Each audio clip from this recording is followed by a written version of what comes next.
ఎంపీల ఆందోళన అలా సాగా మరోవైపు పంజాబ్ మోగాలో టీనేజ్ బాలిక హత్యకు సంబంధించి కూడా పార్లమెంట్లో ఆందోళన కొనసాగింది. దాంతో లోక్సభ తాత్కాలికంగా వాయిదా పడింది.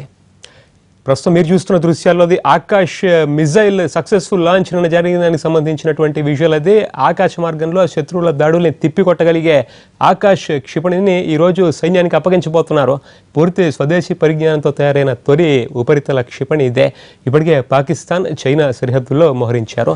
శత్రువుల లక్ష్యాల్ని తుదముట్టించేందుకు ఇకపై హెలికాప్టర్లు డ్రోనుల అవసరం లేకుండా ఈ క్షిపణిని రూపొందించారు. 18 సంవత్సరాల కిందటే ఉపరితల రక్షణ క్షిపణి వ్యవస్థకి కేంద్రం నిర్ణయం తీసుకుంది. డిఆర్డిఓ ల్యాబ్, 7 ప్రభుత్వ రంగ సంస్థలు, బిఈఎల్, బిడిఎల్, టిపిఈఎస్డి, ఈసీఐఎల్ వంటి 200కు పైగా సంస్థలు ఈ క్షిపణి తయారీలో భాగస్వామ్యం తీసుకున్నాయి. 5,500 మంది శాస్త్రవేత్తలు, ఇంజనీర్లు దీని రూపకల్పనలో పాలుపంచుకున్నారు. ఇప్పటికే ఈ క్షిపణులు వైమానిక దళంలో చేరాయి. ఇప్పుడు సైన్యంలో ప్రవేశపెడుతున్నారు.